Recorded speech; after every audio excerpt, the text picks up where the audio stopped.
What's going on, Dan K Show fans? Another week, another Dan K Show, and this one's a little different because now you're dealing with two viral internet TV stars who are all over the place, all over the internet, taking over the hockey world, and we're taking over your hockey world next on the Dan K Show.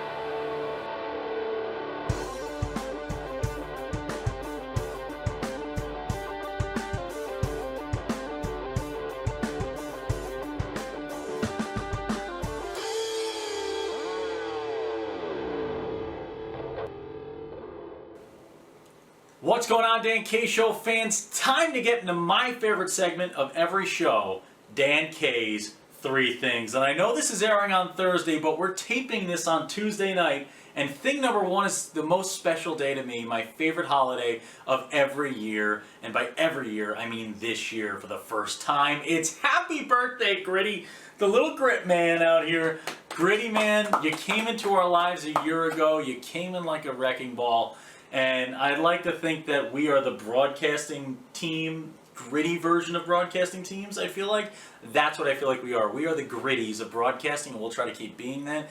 Thing number two, how about two top point getters in the USPHL Premier? I had to talk about these guys because last week we talked about Yasa Janko from the Chicago Cougars, who has 11 points. But how about these two gentlemen? First of all, from the undefeated Toledo Cherokee with 12 points, Matt Gilbert. Matty G right now is scoring G's in bunches. And then we go to the top goal getter in the USPHL Premier, all along the high tower, folks. That's Clay Hightower, who's shooting clays right now. This guy, 8 goals for the Detroit Fighting Irish, 11 points total. Matty Gilbert, Clay Hightower, watch out for these boys all season long, scouts.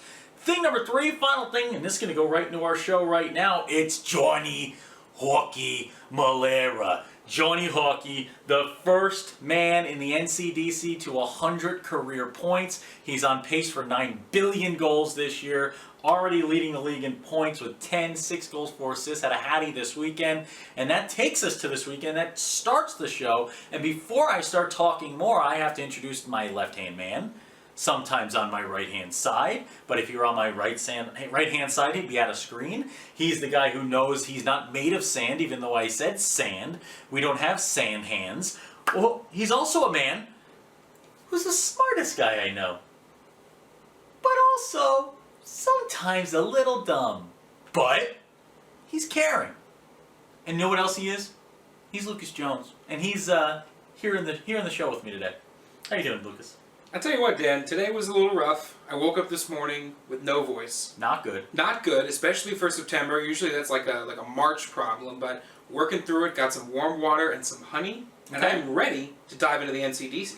I'm ready to dive in, and before we start digging into the teams, we talked about Johnny Malera there in the open.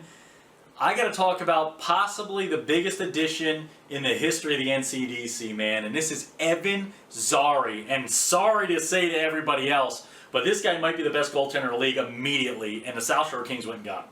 Yeah, that is a huge, huge move. Zari is one of the more impressive goaltenders that we got a chance to see in our tenure working with the NCDC. So good in the crease, in between the pipes, a heady goaltender. Most importantly, the NCDC level, completely unflappable. Cannot be flapped in net. No flaps. No flaps at all. And this is a guy who last year in 23 games with the Jersey Hitmen had a 2.19 goals against average and a .914 saves percentage. He was a league all-star. And, I mean, you can argue that it was the loss of Evan Zari that cost the Hitmen a title. Yeah, no, I think that's a great argument to make. We talk all the time about how important it is to have not just one star goaltender, but two, right? Because one goaltender cannot play an entire season for you, cannot play an entire playoffs, especially with how talented some of these NCDC shooters are. Having that second goaltender can really help you. If you don't have that, it can really hurt you. I know, and you look at the net minding right now in this league, there's a lot of good net minding, and the team that's leading the way is the Twin City Thunder. Look at their two netminders right now, Lucas. You got Artur Ohandzanian right there. And I'm going to have to learn that one from Bill David. And then Alexander Kozik, who are 2 and 3 right now, neck and neck in the goals against average. A 1.33 for Artur and a 1.49 for Kozik. These guys are 4 and 1 combined, man. They are stopping just about everything they see. Yeah, no, it's been incredible to watch, and they're facing about 30 shots a game. Like this is no joke where you're facing 13, 16, 17 shots a game. They're facing a substantial amount of shots per game.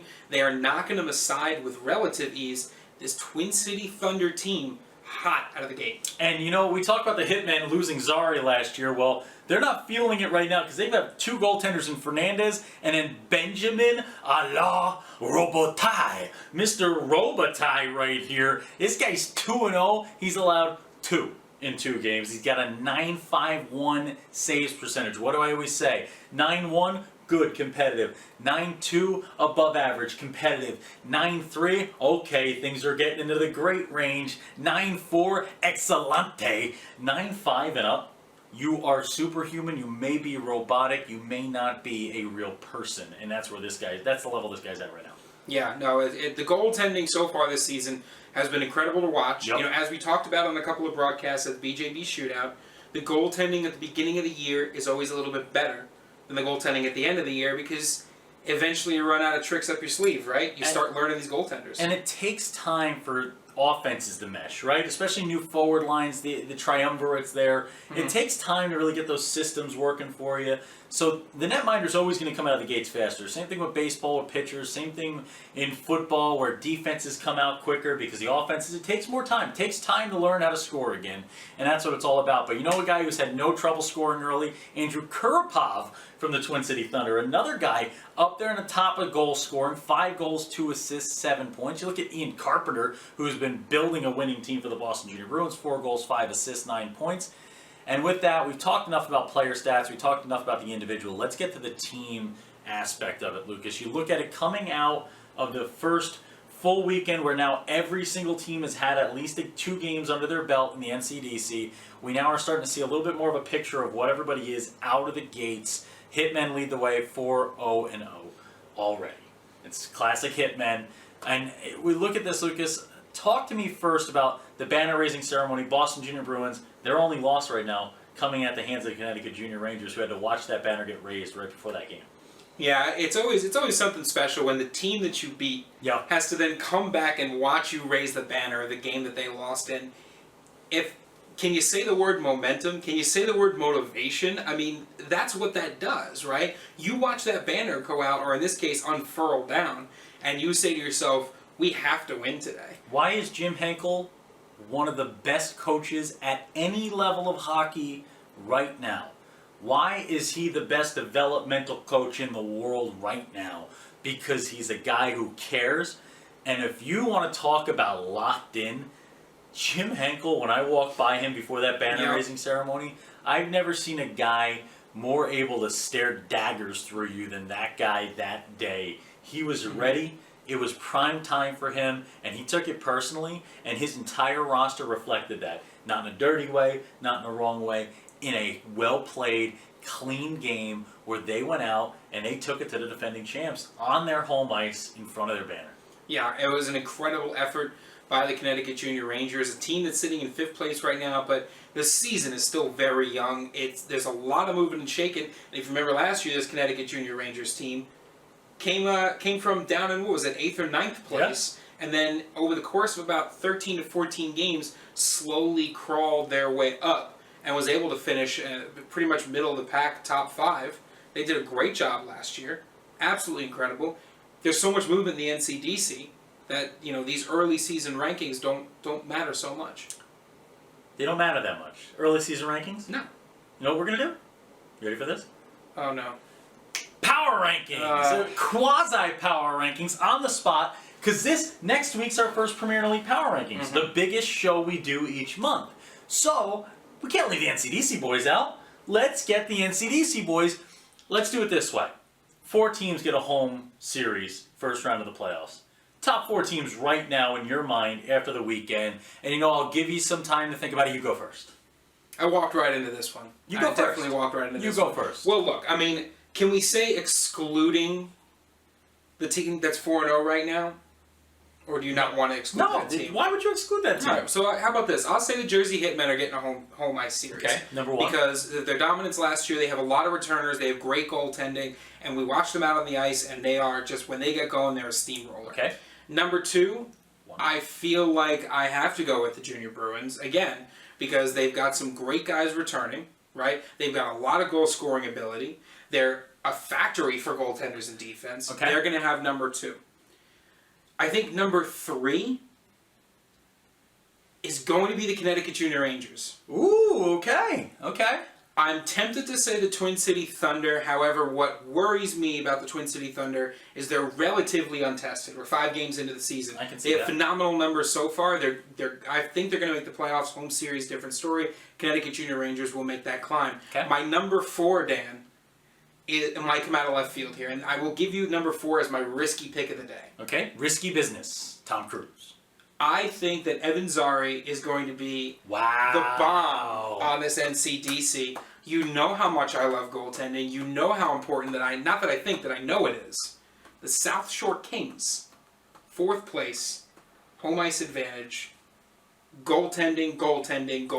This is a team that allowed 17 goals in its first 4 games. What do? Go out and get the best goaltender in the world. Go put him in net. Go get him. That's a team that saw a weakness, a glaring weakness, and has absolutely filled that. And it's a situation where now that helps your defense. Because the 17 goals isn't just on a netminder, right? The 17 goals is a team. It's figuring it out. It's figuring out the defense. How do you help a team? You bring in a steadying force in net to help build. What it does now is it lengthens out everything. It allows your goaltenders now to kind of feed off of Evan Zari. It brings competition into the building. And what did I say about netminding? Competition breeds good netminding. You need more than one goaltender in the NCDC. You need it. They have it now. I like that. But let me give you my 4. Number 1, Boston Junior Bruins. Want to be the man, got to beat the man. Connecticut Junior Rangers did that, but we got a long way to go. That was a late come from behind. I still think Johnny Malera and Mickey Burns are the 2 best players in the NCDC. And I think Johnny Malera is just a big time goal scorer. I go Boston Junior Bruins 1. You want to know my surprise pick? Want to know who I think the 2nd best team in the NCDC is? Who is it? 2nd best team in the NCDC, according to Dan K, which everyone knows is absolutely locked, biggest thing in hockey right now. Twin City Thunder. I think the Twin City Thunder are the 2nd best team in the NCDC right now. I think they have title hopes on them. I think this team I think they can win it all. They keep their 2 netminders healthy. There's no reason they can't go every showcase weekend and take 3 from a showcase weekend. I think they're going to be the toughest barn to play in. I think their home crowd's going to be bringing the energy, bringing the noise, and I just think this organization will settle for nothing less than success. And this is the biggest thing going in Maine right now. This is the hockey team in Maine, the junior hockey team in that state. There is nothing that competes. These guys are the thing right now, the bee's knees, as some say. And you notice, with them being 2, Junior Bruins being 1, Hitman I have at 3. I think they're going to have to fix some size issues. I still think that this is the Avengers team, like I said. I think this team could go 50-0 in the regular season. They still have to, there's the size issues. I think they got to bring in some more size, which they will do, because you saw what the Cyclones did to them in a postseason series last year. They beat them up a little bit, they physicaled them up, and they made it tough. They kept themselves in the game. Number 4, this one's on the fly, seat of my pants here. I got to go Islanders Hockey Club.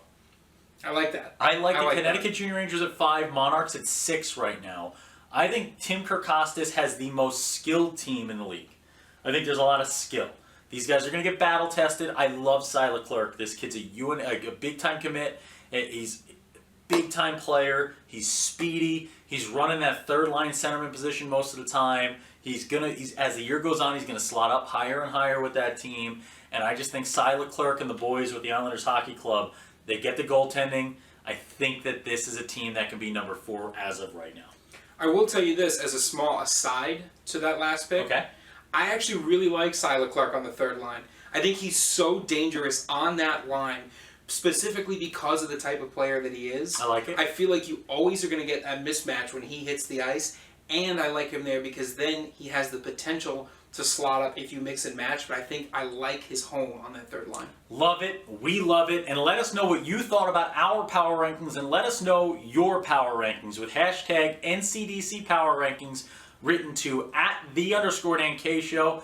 If you do that, you give us your power rankings, you'll be entered to win a Dan K Show t-shirt. So do that now, Twitter, Facebook. Try to stay off the Instagram with that one, 'cause that's a tough one to do. That's a tough one. one. Just posting on our pictures. Facebook, Twitter, post to us, hashtag NCDC Power Rankings at @the_DanK Show. We want to hear who you think the best teams in the NCDC are right now. The Dan K Show's coming to your town. The Dan K Show, covering everything USPHL from the NCDC, Premier and Elite. The Dan K Show, starring Dan K and Lucas Jones.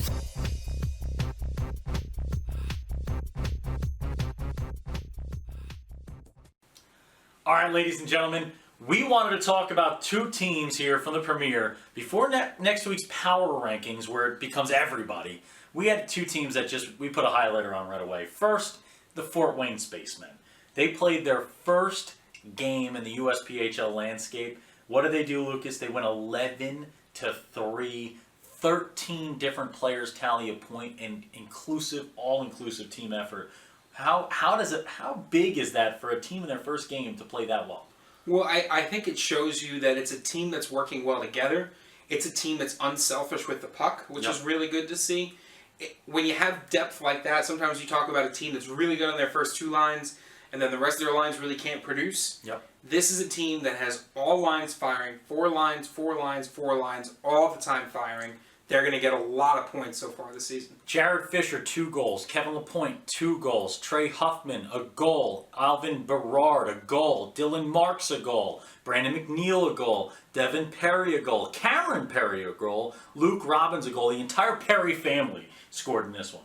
Yeah, it's really incredible to see. Excited for what the Spacemen are going to bring to the league. They're an exciting team, man. You want to talk about an exciting team? First of all, congrats, Fort Wayne Spacemen. I want to talk about an exciting team. Toledo Cherokee. How about a 32-11 goal split here? 21-plus goal differential on a 4-0 record to start the year. First place in the Great Lakes. You know what's funny, too, is that you look at, in 4 games played, they've given up 11 goals, right? So you're giving up about 3 goals a game. Yep. Now you say to yourself, like, wow, that means you have to score almost 4 goals a game. In the Toledo Cherokee's case, they scored an average of 8 goals a game. That's insane. When you score 8 goals a game, you better be 4. They're going for 2 when they score their touchdowns, is what we're saying here. Matty Gilbert, man, this centerman, 5 goals, 7 assists. If you're a scout and you haven't looked at Matt Gilbert yet, you gotta put your glasses back on and figure it out. You haven't seen Bailey Bird play yet. This guy flies around the ice. 7 assists. That's a creator, man. This is Derek Stepan out there creating things, man. Hopefully he's got the better hairline than Derek Stepan. But then you go to Bryce Davis, Anthony Weinrich, you got Tyler Fox, you got 2 scoring defensemen in Kieran O'Connell and Jack Ruley. This team, top to bottom, man, they're going to be able to compete with anybody in the Great Lakes. Yeah, and a lot of success comes from the power play, that special teams play, right? Yep. The BJB Shootout, how many times did we see special teams play decide a game? Yeah, I mean, every game, really. You look at it, especially early in the year, when you get the special teams rolling, baby, you can score. You're getting pucks deep, you're circulating, you're throwing that thing a little high, you get your guys in front of the net, you can score goals. And speaking of the net minding, not exactly where they want it yet, but certainly nothing to shake a stick at here. You got Chad Simmerman, who's been simmering them, man. He's been really putting them on the simmer. This guy's got a .919 saves percentage of 2.5 goals a game average, which is a winning goals a game average. That's it. Goals against, man, this guy's allowing 2.5. He's a winning goaltender. You got Mason Snyder, who's putting some masonry bricks up there to stop the puck. He's at a 3 goals against average. You want to see that saves percentage tick up another 0.1% right there, but he's going to get it there. I don't see any problem with this Toledo Cherokee team right now from top to bottom. No, I mean, the goaltending will get there. The goaltending will settle down, especially once those forward lines and defensive lines start protecting the goaltender a little more. Both goaltenders facing about 30 shots a game right now. You obviously want that total to try to come down, but that comes with time, especially in the Premier League. You know what else comes with time? The empty net. And it's the end of the show, so we got to get ourselves to the empty net. Welcome to the empty net.